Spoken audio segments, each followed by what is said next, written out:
right, here we go. OverDrive off and running. TSN 1050 on the TSN app, your home smart speaker, and up on TSN 4. Bryan Hayes, Yoduck, Jeff O'Neill, Jamie Noodles McLennan. What's going on? Woo-wee. What a day we're about to have. I am jacked up for this afternoon. Jacked up. Congrats, Hayes, Atlantic Division champs. Congratulations on the Atlantic Division champs for the Leafs last night. And the Blue Jays are on fire. They won today, 19 strikeouts. That is a new team record for a 9-inning game. Vladdy hit a home run. Yeah, your boy was listening. Yes. He hit a home run. Man, you look happy, Hayes. I There's am some jacked. Like there was a couple weeks ago, it was like the Raps got crushed, the Jays got crushed, the Leafs got rocked, and you looked really miserable. But, man, that look off the top, you got something cooking right now, man. Yeah, I do, man. I do, because you said it. Vladdy hit a moonshot to left this afternoon. They take 2 or 3. They win another series. They're back on top of the American League East, feeling very good with a day off tomorrow. And we have what we wanted, the Battle of Ontario. That's what we want.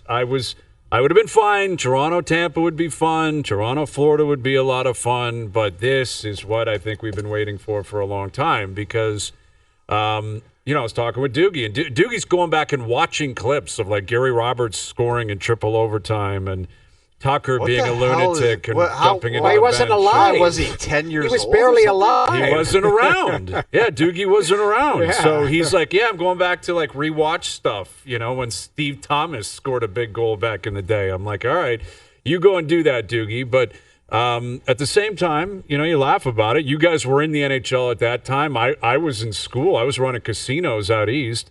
And we get a chance to actually talk about the Battle of Ontario for the next couple of weeks. So I'm excited for this. It's going to be great.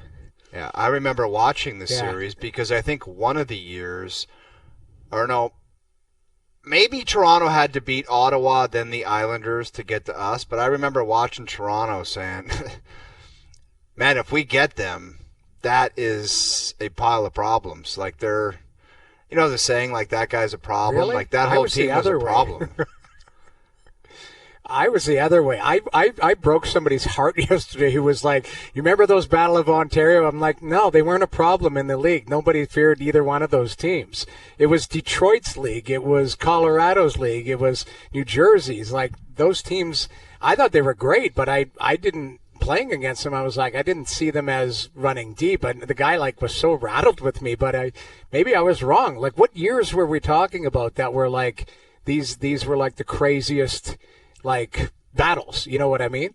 Well, I mean, it was from 99 up until the lockout. They played 4 different rounds. Now, the Leafs won every year, so Ottawa, I can understand your point. I mean, Ottawa never got past them. The Leafs, though, at the same time... I was in the league. I'm talking, it was like... Yeah, no, I understand. I get what you're saying, and you're not wrong in retrospect. Obviously, I mean, Colorado won cups, and Detroit won cups, and the Devils won cups, and the Leafs never did. But in '99, 2000, the Leafs made it to a conference final. That was the last time they won a division, the Atlantic Division, which happened 25 years ago. And then in 2002, they ran into Carolina. And they had beaten Ottawa, I think, in the first round that year, and that's when they ran into you guys. But it was. I mean, it was a long time ago, and that's the point. Is that now none of these players, none of the executives, none of the owners are the same on either side. It's a completely different world we're living in now. I'm looking forward to it. I think this is going to be awesome on a lot of different fronts. Yeah, it's going to be awesome. Like for years, Hayes, the Ottawa Senators seemed like they didn't have that intangible to deal with Darcy Tucker or Gary Roberts or whatever, but now they got this monster in Brady Tkachuk, and he is going to be the guy, wouldn't you say, initiating. Like he is going to be the Tucker, he is going to be the Roberts, and I don't know. Everybody keeps asking me, they're like, and there's not one guy because Toronto just doesn't have it. They're like, how are they going to deal with that guy? I'm like, you're not dealing with them. You try to contain them, but if you think you're going to go like fight them or hit for hit, you're not. They don't have a guy to go deal with that guy. Well, and that's the interesting thing about kind of the history of this battle and what it used to be was that the roles have really reversed here because Ottawa was a team that was really good during the regular season. You could argue talent for talent, they may have had more talented players. I think Sundin was at the top of the list. Like Mats was pretty consistently the best player in all of those series. Yeah. But, Alfredson is in the Hall of Fame. Hossa is in the Hall of Fame. Danny Heatley, when he arrived, was obviously a really, really good player. Jason Spezza was a great talent. And that's what the Leafs represented, was they were bigger, they were bolder, and they were going to run you out of the building. Now, the game has changed too, right? There's no clutching and grabbing anymore. You're not expected to win 1-0 or 2-1. But, yeah, the shoe is on the other foot in terms of the Leafs and what they've done during the regular season. Yet you go into this series for Toronto, and, we expect that it likely starts on Sunday. That is not written in stone. We got to see what happens in Montreal tonight, I'm sure, until, the league figures out exactly what they're going to do with the schedule. But this is a scenario for the Leafs where I was thinking about it last night, and we'll get to the game last night, and it was a fun game, fun night. A lot of guys got what they were looking for, and the Leafs They checked all the boxes. They checked every possible box last night. But you look over the last 8 years and going into this year, the 9th year of the Matthews, Marner, Nylander era, I have it on my scorecard. I'm curious how you guys see it, as the Columbus series where they were a clear favorite, the Montreal series where they were a clear favorite. And before the series started, I would argue that they were a favorite against Florida. Now, it turned out they shouldn't have been, and it wasn't going to work out that way. Does not take away from the fact that they were the favorite. They were the favorite going in, absolutely. Florida was the 8th seed, down 3-1. Bob got hot. They got past Boston. People were saying, bring on Florida. They were the favorites. This is the 4th time they are going to be a definitive favorite in a series. And, they're the 1 seed. They're going up against the second wild card team. They're going up against a team where their star players, their best players, don't have a ton of playoff experience. So it's on a platter for you. Like, if you're the Leafs, you got to win this series. Like, there's other coin flips in the past against Tampa. But I'm going to say it now before we even get there. Dude, you've got to win the series. Say. I know what you said, but I've also heard you about a month and a half ago, what you were talking about. I think you described it as your ultimate nightmare fuel. And this is what you said. My ultimate nightmare is they get the first spot and they get Ottawa and they lose the series. That is your ultimate nightmare fuel. You have to admit that. That will haunt you and haunt this show. And the final episode of OverDrive will just be that. What's that stupid song we play whenever the Leafs get beat out? Hello, Darkness, my old friend. That's the song Simon we're going to play Garfunkel. all 3 hours. Yeah. We're not even going to be on the air. That's the truth, man. It is the one thing Leaf fans have been clutching and been holding on to for the last 20 years, is that the Battle of Ontario has broken the way of the Leafs every single time. And that is what will add insult to injury if it doesn't break their way. If they don't win this series, there's going to be a full referendum on the Core 4, on Shanahan, the Shana plan, all that kind of stuff. But what will add insult to injury is it's not just that the Leafs would have lost again in the playoffs, it's who they would lose to this time. Losing to Ottawa on their first time back in the playoffs, when you won the division and everything's broken your way and you're healthy and ready to go, that's going to be heartbreaking for Leaf fans. If it happens, that one will be very difficult for them to accept. There's no dancing around that. So Hayes, you were laying out, so you think this is the 4th one, like it was Montreal, Columbus, Florida, and then this one? Yes. You believe that they should so. win as far as being I'm favored. saying in terms of being favored. Sense. I mean, there's no guarantees. You can't say you should win. Just being a favorite. Of course not. I'm not sitting here predicting anything. What I'm telling you is the way the books would indicate it, and I think the way the market would indicate it, is that they're the clear favorites here. Like, and I get their history, and that's where they've got to own that history. But they're the 1 seed playing a wild card team, and they have their best players. The best players in this series are on the Maple Leafs, and they got to win this. That's what I'm saying. That's my point. Is that this is closer to where they were against Montreal 4 years ago, and we know what happened in that series. But you're in Ottawa. You tell us. Well, what is the general attitude around the team and the marketplace in terms of how Ottawa is kind of feeling about this? I think they should be treating it like they're the underdogs. That there's no doubt of that. But I don't look at it. I think they're treating it like it's a 60-40. It's not 90-10. Yeah. That's and that would be fair, because if you look at it like, we always talk about the whiteboard and all of that. If you lay things out, yeah, clearly, Austin Matthews is the best player or should be the best player in the series. But then you look at, okay, how the goalies match up, how the D match up, how the depth of the organization match up. I think that's where people in Ottawa are going, okay, this might look a little bit different or might break out a little bit more even than just, we'll call it a 90-10 split. So I think you got to play the games. But you're right, like in laying out, I don't think there's anybody in Ottawa waking up today going, hey, we're going to just handle the Maple Leafs because we beat them 3 times in the regular season. I don't think that matters. But I do believe, as much as, and I said this the other day, as much as people in Toronto wanted Ottawa based on their, where they are in the standings and all that, Ottawa wanted Toronto as well because they didn't want the Florida teams. Yeah, so I think it matches up well for both sides, and I think that's a fair assessment. Is everything you laid out was a fair assessment? Going, yeah, one team is the top of the division, the other the team first time in, but you got to play the games and see how it unfolds. They're saying the same thing. The Ottawa Senators are just basically laying out what you just laid out, Hayes. Yes, they have a better record. They're going to have home ice advantage. But let's go through what this group of players in Toronto has done the past 5 or 6 years in the playoffs. And the answer is squat. So why can't we just jump into the party and be a part of the same kind of misery for them? Because everyone else is doing it. Why can't we?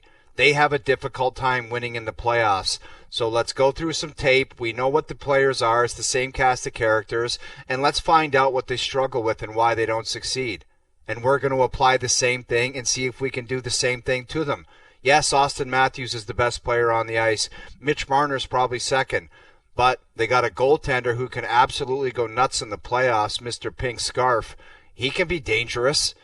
So they're going to just say, let's find out. Let's ask around to our buddies around the league. What did you do against these guys? What's up with these guys? How do they play in the playoffs? It's not hard to figure out what the recipe is. Man. So they're going to say the same thing. We want to be the next Columbus. We want to be Florida. We want to be whoever. The Boston Bruins. They've had a difficult time winning. So let's go find out why. And if you remember that one game in Toronto, Ottawa played pretty stiff. They had a solid kind of manly game where it was like, that's just one game, but that's an example. You could just look at that game and say, that's why we had success in that one. And that's what we got to bring to the table. Plus, because it's the playoffs. Yeah, and that's you got to get through the next game, the last game, the most meaningless game of the year for so many teams in the league. Oh, dude, those are dreadful. Yeah, man. it's you got to play it, and the Leafs play tomorrow. Ottawa plays tomorrow. You got to get through it, and then you probably got one eye, I'm sure, on Sunday. You probably each team's going to have a day off on Friday. You get to the rink on Saturday. Ottawa will fly in, and then it's going to start feeling very serious and very real. And yeah, listen, I think we all can concede that, and we've conceded that for years, that other teams are not going to be fearful of the Maple Leafs until they give you a reason to fear them.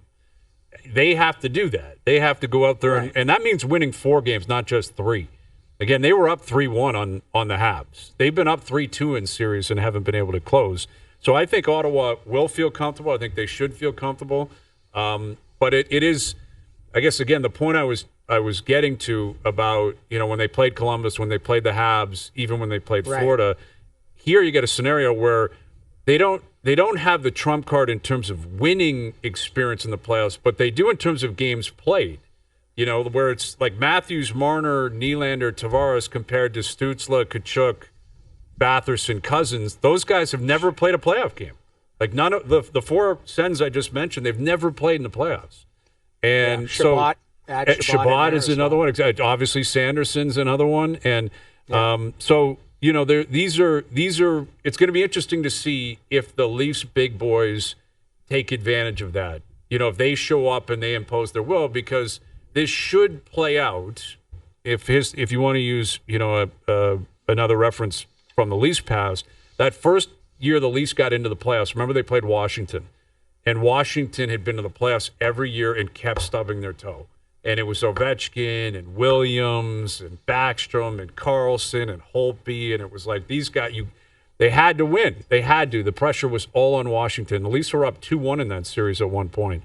And Washington eventually put it together and said, we got to figure this out. Yeah, but it wasn't with that group. Like, it wasn't with that Justin William. Like, it was a different year. Like, they ultimately didn't get it done. That year, you're right.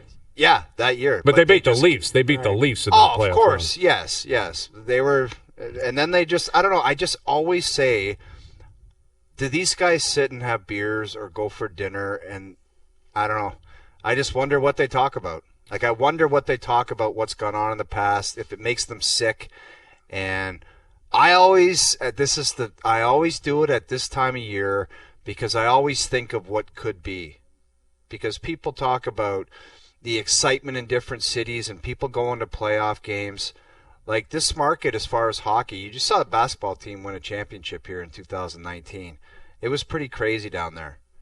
It would be that times 10 if this team could take it deep and get to a final. Like, I don't know. I want to see it. I hear people older than me say, God, just one time. Just one time do I want to see this. Yeah. And I'm creeping up on 50, and I'm starting to say, I just want to see a run right now. Well, and that's, you look at, again, the Battle of Ontario. It effectively expired in 2004. Ottawa went to a cup final in 2007. And they went to a conference final in 2016, I believe it was. Like, Ottawa, like the Leafs just kind of turned left and went their direction, and Ottawa kept plugging along and kept playing and performing. And, and you're right about, what the market is ready to do. And I do think the Leafs are peaking at the right time. Like, they won again last night. They're 12-2-1 in their last 15. Stolarz is 8-0 in his last 8 starts, 3 shutouts with a .950 save percentage. You're healthy.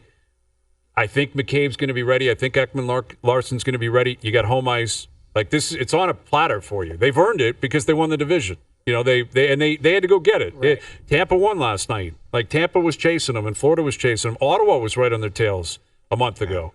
But you've won the division. Marner hit 100 points. A lot of things have broken your way this year. It's been a very good, very successful season. And now is your opportunity to do something and to elevate. And I'm excited to see how it plays out, one way or the other, because I think it'll be a great series. I think the two teams, I think the marketplaces colliding again is something that is long overdue because it's been so long. And it's going to be nostalgic, I think, for a lot of Leaf fans and a lot of Ottawa Senator fans. And I said it a couple of weeks ago, Hayes, if you're going to win a series, you can do it. Like, you don't have to go to 7 games. Like, if you want to go on, I just mentioned going on a run. You don't have to. Everything doesn't have to be 6, 7 games. Like, you could try to flex. It feels like it will, though, right? Like, doesn't it just feel like it's going to go 6 or 7 games? I mean, that's just the way it always. I know, but it doesn't have to. Like, don't you think? Like, some teams that go on runs, like, they get into a series, it's like, yeah, they kind of made work of that team. That's an option out there. I just want to throw that one out there. Mm-hmm. Ultimately, it probably will go to 6 or 7, but who knows? I think you focus on the task at hand. And whatever it takes to get it done, you just that's the way you look at it. And I wouldn't, these Leaf players are going to say the right thing and do the right thing. But in the end, they've got to work on trying to beat the Ottawa Senators. And then don't look too far ahead. The fans can look far ahead, but these players, don't be looking at Tampa and Florida and going, hey, we feel worry about the task at hand. That's what you need to do. That's what you've got an opportunity to do. You've given yourself the opportunity to do that. That's what you need to do. Fans can get excited and go, hey, let's look at Florida, let's look at Tampa and see if we can beat those teams. But you've got a team in front of you that you've got to beat first. That's the way I would treat it. Well, and I'm sure that is, it would be so stupid to put a cart before a horse and start thinking about the rest of your path or whatever, if you're in that room. And that's Craig Berube's job. Like, get through tomorrow night and then focus on game 1 and take it from there. And that's been their messaging. It's been pretty consistent all throughout the season. And I don't see any reason why that would stop. But I don't think this is a scenario where Leaf fans, I mean, who knows? You get carried away and you start thinking about different things. But I think because it's the Battle of Ontario, people are going to embrace this. It was so much fun. Again, it's 20 years ago. You feel like an old guy, like, hey, back in my day, I'm like Feach Manja or whatever his name was from The Sopranos. But it was amazing theater. And if you were a Leaf fan at the time, and especially if you lived in the city at the time, it was basically an annual event. It was amazing, and the cast of characters on both sides have lived on forever on both teams in terms of what they did and what they represented. And now you get a chance to write a new chapter, right? And Brady Tkachuk's going to be right at the forefront of that, and Stützle will be there, and all these different players, including Ullmark and Travis Green, who was a Leaf during those years, is now the head coach of the other team, the Ottawa Senators. And the ticket battle, because you can already see it online. Like in Ottawa, their heads are popping off. They have no idea how to keep Leaf fans out of the building. Dude, I'm sorry, whatever clever thing you come up with, they're gonna find a way. Not going to work. Exactly. Just do it. Pull a don't even doogie. do it. Like- Don't even try. Go watch the tape from 20 years ago. Leaf fans are getting in there. You can't stop them. They're going to get in, and just use it. I don't know if you use it as a motivational tactic or something, Dude, but you're not keeping them out. If you can't do it like the regular way to buy tickets, they're going to do it on Facebook Market. They're going to do it somehow, man. Like they're going into that building somehow. And I think the biggest thing, guys, is just let it happen. Like, you know what? This market is excited for playoff hockey. Yes, Leaf fans are going to they travel well, regardless of wherever the Leafs would be playing in the first round, whether it was Tampa or Florida. People, they made their way down there. They were there. Like let it happen. Like that, the excitement in the building. I don't know if we're going to be in there at some point. I would be kind of cool. I don't know if we're going to be or not. We'll have to lean on the powers that be to I think a allow Boston us, pizza, but I think it'd be exciting. Boston pizza road trip. We do some shows and we go to games. Listen, everyone's excited. Go ahead. Are you two allowed to drive up here together? Given the last time what happened, there wasn't a gas station stop, wasn't there? We'll be locked and loaded. I will pull into Whitby and grab my buddy, and we will be. Yeah, that's right. The last time we were up there together was Matthews' 4 goals opening night. Yeah. And that's kind of crazy. That was 9 years ago now, which is just crazy when you think about it. But yeah, you're right. That could be it. Maybe a little carpool to get up there to check out what's going on. But we got to get, figure out the schedule here first, because the Habs are kind of holding everything up because Columbus won again last night. Where's your headspace at for the Habs tonight? I'm getting nervous for them, I have to be honest with you. Are they creeping into what we talked about yesterday, the leafiest? Like, is it going to be the habbiest thing to kind of... Yeah, it's listen, they control their own destiny. They get to overtime tonight, they're in. That's all they got. That's all they have to do. And Carolina is not... They're playing their B team. Shout out to Philip Deneau. But Aho's not playing tonight. Jarvis isn't playing. Martinuke's not playing. Slavin's not playing. Stahl's not playing. Like a bunch of regulars are not playing.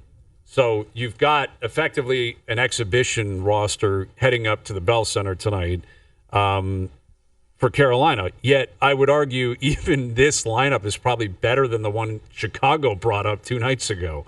And they were playing everybody for the most part. And they couldn't beat them. So control your own destiny.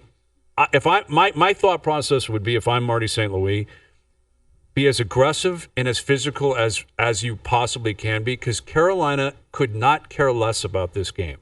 They just want to get the hell out of there. They're playing Jersey at home on the weekend. This is the most meaningless game of the season for them, and just push them out of the way and allow them to kind of step aside. But, man, if the Habs lose tonight in reg, and then you got to watch Columbus, Islanders, and maybe the Wade Dublovitz is in the house, you would know what that's all about, Dude, I sat in my basement with my buddy watching Wade Dublovitz. He was the goalie for the Islanders that stopped the Devils in a shootout, right? Yeah, that's right. That's right. And you needed the Islanders not to get that second point for the Leafs to make it into the playoffs. And obviously we know how that played out. So, yeah, I don't know. I think it'll be electric tonight. I think it'll be very, very nervous. But at the same time, if you're the Montreal Canadiens, the old "if I had told you in September game 82 would mean something," you'd take it every single day, right? Like they got a chance to punch a ticket into the playoffs here. All right, we've got Ray Ferraro coming up. Ray will join us later this afternoon. Dreg's coming up as well. We're going to go through the awards as we get closer to the end of the season, and Gary Roberts is going to be the first Battle of Ontario throwback. Robs is coming up. We'll catch up with him. We'll get his take on what he's seen out of the Leafs, what he can recall from the glory days back in the early 2000s, and get his take on the Stanley Cup playoffs, which will start in a couple of days. Overdrive continues, TSN 1050 and on TSN 4. Overdrive continues, powered by FanDuel, bringing you everything from the opening line to the final score. Bryan Hayes, the O-Dog, Jeff O'Neill, Jamie Noodles McLennan, Gary Roberts coming up here in a moment. You know what gets referenced a lot when I'm like meeting people and talking to people, and we've told so many different stories on this show over the years. Yeah.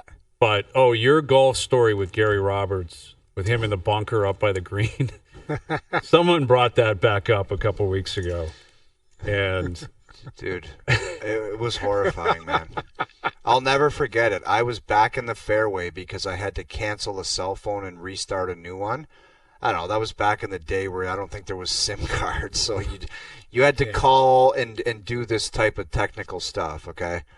So he's on the green, on the fringe, and I send an 8-iron up in the air. I'm like, this guy better see this. And it was one of those hazy days. And then all of a sudden, it's like he's watching it. I'm like, yeah, it's probably kind of a good shot. And it hits them right in the eye socket, and he goes down backwards into the bunker. Oh, my God. Yeah, that's dangerous, man. Well, then the worst part is the cart didn't the cart wasn't that fast, and you're trying to rush up there. And then you're wondering where his headspace at. Like, right. Is he pissed? Does he want to kill me? Is he flustered? There was just all kinds of emotions, in the eye socket.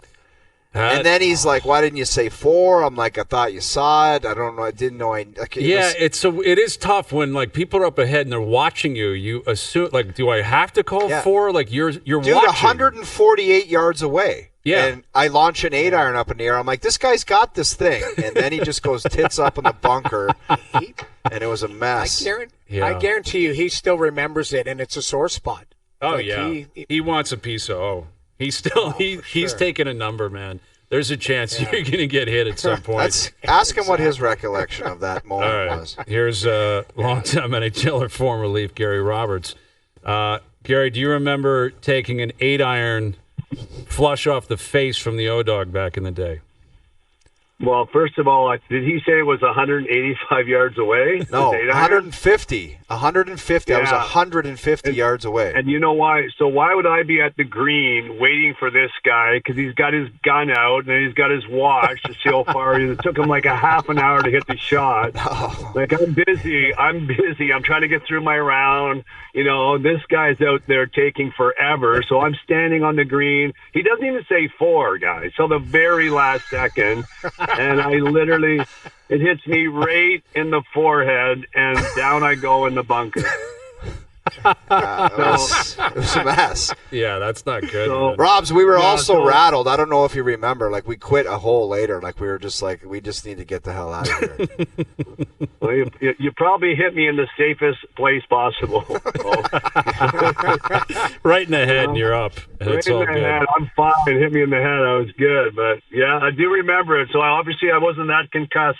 That was good. I guess so. Well, are you having flashbacks at all? I mean, now that we got the Battle of Ontario right around the corner, I mean, it's every Leaf fan alive, of a certain age is like, I remember Roberts, triple OT. I remember Tucker going into the bench. All these different stories. How vividly do you remember all those series? Well, I remember, obviously 02. I remember it was, a special moment for me to be a Toronto Maple Leaf. But, all the series, I just think about the momentum back and forth in the series. I think about, we were a high-risk, high-reward team. I tell people, Toronto Maple Leafs, our dear friend Pat Quinn, he allowed lots of turnovers. So I wasn't an east-west guy, but we had a lot of guys that liked to go east-west, and we used to turn the puck over quite often.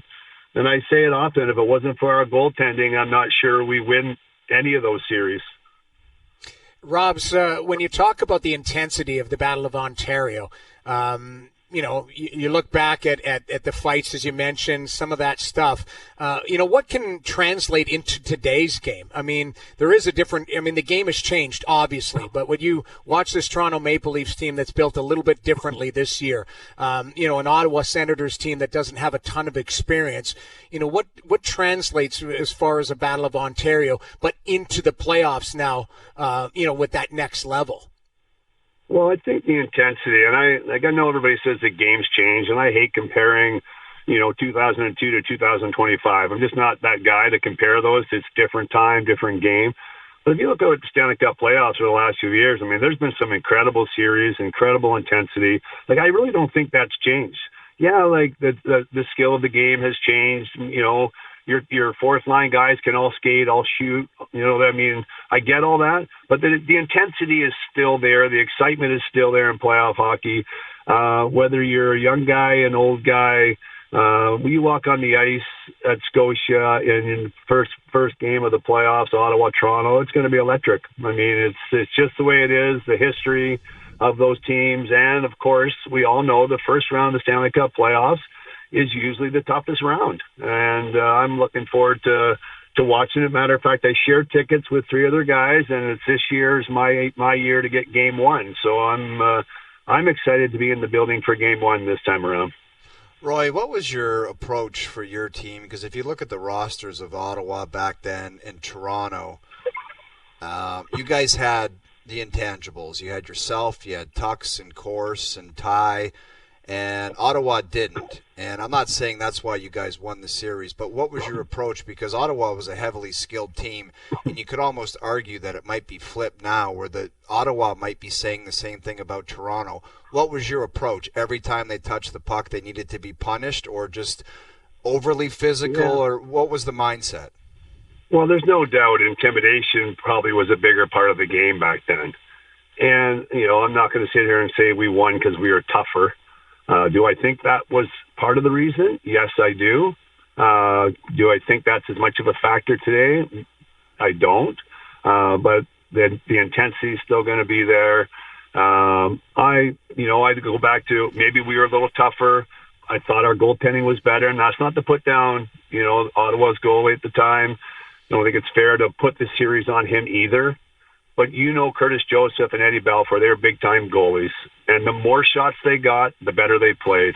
It was a joke in the dressing room. We used to say, hey, guys, Cujo needs at least 40 shots tonight or he's terrible. It used to be literally a joke in the room before the game. We would say, holy guys, Eddie's way better when he gets shelled, so let's make sure we go lots of 2-on-1s, And Noodles knows that stuff. Like that was just good dressing room talk. I used to love those conversations, and Cujo would have this little smile on his face, and he's such a good human and good guy about it. But they just played better the more work that they got. And Eddie Balfour, when he fell asleep, it was only because he didn't get enough action. We had amazing goaltenders, and we all know you don't win without goaltending. Yes, defense wins championships, but your goalie has to be hot. And for Toronto to win this time around, they need better goaltending.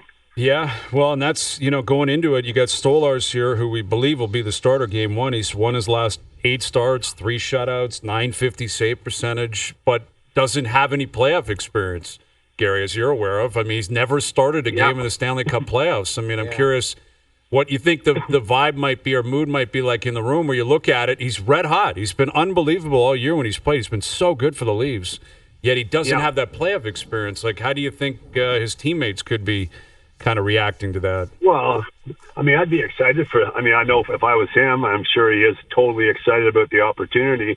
But this is what all these, this is what you guys get to talk about every day, is how a guy comes out his first Stanley Cup playoff round and plays amazing and gives the team a chance to win. I mean, this is what the Stanley Cup playoffs are all about. The parity is so close in the game that it has to be something that people don't see coming that becomes a big factor in the series.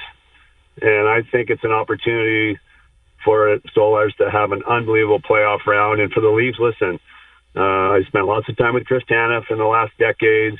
Obviously, Craig Berube and I go back a really long time. I just think their team is better this year. I think they're better ready to prepare for a playoff round than they've been in the past years. And obviously, it's still going to come down to our Toronto's best players better than Ottawa's best players. Right, we had Chief on last week or a couple of weeks ago, and he said you need him in Toronto, so he beat the piss out of you at center ice. Do you remember that? So, guys, listen to me. Okay, I heard all that stuff. I sent Chief a note, and I said, really? Okay, so you guys know, a quick story. He gets traded for the Gilmore trade, the big trade. He comes in, he moves into my subdivision.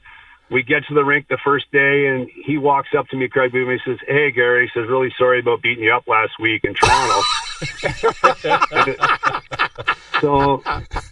So I went and got the VHS tape, brought him into the coach's office. I put the tape into the machine, and I hit play. I said, I just want you to watch this. And we watched the fight together. And I said, how can you tell the media and me that you beat me up last week? How can you tell it? And he's like, I said, look how many times I hit you and look how many times you hit me. And he says, you throw pillows. I didn't feel a thing. Isn't that the best way to start a bond, though, in a team? I mean, you can't beat that. That's how Craig Ruby and I became best pals and training partners. And, that's why the game is so great, guys. Like, it's stuff like that. You just can't make that stuff up. Craig Berube is a great person, a great human, a great coach. And if anybody's going to put the Toronto Maple Leafs over the top, I would count on him. If I'm going to war, I want to go to war with Craig Berube. Well, it's such a big opportunity for him and the whole team, and we're watching it now up on TSN. I was at the Gardens too. You probably hammered him with a few laughs, Roy. Like, you got him pretty. It was good. I know. Like, I thought I got him. I definitely thought I wanted to fight. I was pretty excited after that, fighting Toronto's tough guys. So yeah, I was a lightweight back then, as you saw. Yeah, that was a good tilt. Good old days. Yeah, but in terms of the way Berube's kind of handled the meet, I don't know him personally. Noodles, you know him really well. Yeah, I played with him in Calgary. Yeah, I mean, I haven't seen him change at all over the course of 81 games now. Like, I'm guessing that doesn't surprise you, Gary, that, he's very comfortable with who he is, his approach. And would you expect a different kind of approach come playoff time, like a different personality that Berube is going to show with the media on the bench? What might we expect as of Game 1 Sunday night? Yeah, and I'm sure he had lots of people in his ear when he became the coach of the Leafs, and how he was going to have to choose his words carefully and maybe change a little bit. I mean, he wears his passion on his sleeve. Like, he is who he is. As a teammate, Noodles, you had him as a teammate. Like, he walked in the dressing room in Calgary the year after we won the Stanley Cup. Craig Berube was part of our team a couple years down the road, and he walked in the room one day and he says, "You guys think you're all-stars? You guys are terrible." I won't say exactly what he said. "You guys are terrible. All-stars? You guys are, dog," basically, he said to us. And he was talking to Gary Suter, Al McInnes, Mike Vernon, Joe Nieuwendyk, it was crazy. He walked in, and this is the kind of guy that he was as a teammate. He was an amazing teammate. One of the best teammates I had the most fun with. He's just one of those guys you want to play for. So for me, I'm thrilled to be, have a history with Craig and to watch him go through this process and see how he's handled himself as the Leaf coach when he does have so much passion and emotion, that he's been able to kind of find a way to gauge it a little bit and maybe choose his words a little more carefully to survive in this market. I think he's done a tremendous job. Yeah, he has, and I'm looking back on that season, that 91-92 season. That was your 53-goal season, Gary. That was the best goal-scoring year of your career. And every once in a while on the show, we end up on like Hockey DB and looking at different stats. And you had 53 goals, 207 penalty minutes that year. Jesus. Like, if you didn't have that many penalty minutes, you might have scored 60 that year. Yeah, I was probably fighting Chiefs battles back then, so I had a few penalty minutes, but the good old days. Yeah, well, thanks for that's a nice memory, you guys. That's a nice memory for sure. Absolutely, taking a Pro V right off the forehead and 53 goals back in the day. I know. Well, I have quite a few stories about O-Dog, but you guys don't have enough time in this interview for that. But I miss our O-Dog training days, too. We got some great stories, Jeff and I, but we were not going to share all those today. Well, it'll be another day. Of course, we will. I have Get to those. a brand new facility opening, the O-Dog, and I put in a special second floor private executive wellness training center with an eatery. So you can come all day, you can hang out, you can work out, you can do sauna, cold tub, you can eat, you can have a smoothie, you can do the Normatex, you can do the Pilates. So it's whenever May 15th we open, bud. I'd love to have you. Okay. Yeah, I can't wait to get there, Roy. Great. I've gotten myself back in shape, but it's highly unlikely I'm going to be there. It's on the way. It's in Vaughan. It's on the way to your golf course, okay? Like, you literally have to drive by it to get to golf. Okay. All right. I love it. All right. All right. We're looking forward to it. And I guess congrats to Sam as well. That sounds like he went in the first round. Yeah. Got to be pretty exciting. Well, I'm just starting to wonder if he's my kid. He's a high-scoring, right-handed shot. Hey, It's got your face, though. I saw it. and he's kind of he's high-scoring and he's soft. I don't know. It could be O's kid. Yeah, okay. Check him out at the gym at the grand opening. We'll bring the two of them together up there. What was that, May 15? You said, Gary? Yeah, around May 15th we open, and so that's what I've been doing every day is helping behind the scenes, trying to make sure this facility gets open for our summer program this year. So we're pretty excited about it. Awesome. Okay, well, good luck with that. Good luck. Have fun down at Game 1, and we'll do it again down the road. Thank you for this. Okay, good luck, guys. You got it. There he is, Gary Roberts. That guy sent me a note one night. He's like, our cottages were 10-minute boat ride.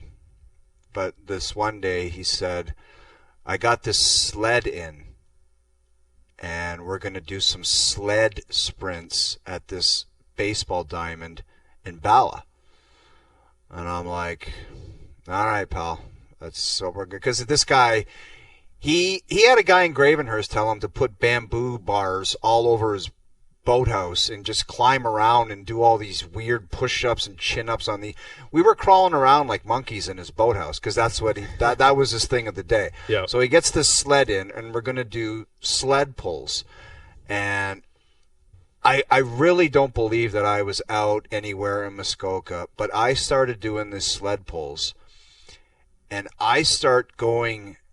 It's second worst day of my life. You already know what the first one was. Yeah. I get really dizzy, and I see this outhouse that is just decrepit, and it's old, and it's dingy. And I go, Roy, I need a break. I got to go to this outhouse and take a time out. And I end up, I had to go home. I was in the outhouse, and I was in a cold sweat, and I couldn't move, and I thought I was going to die. And he just opened the door and he just shook his head. And then this guy was an animal. Yeah, he's like, you can't keep up with Gary just Roberts, basically, man. I mean, I got it together the next time and then the next time. But that first time doing the sled pulls, it was a disaster. Yeah. Wow. Disaster. He's an animal, though. He's one of the hardest training people. I mean, he was ahead of his time in our time. He right? was. He was the guy that brought in like it wasn't like hammer a cold beer after the game. He had the protein shakes.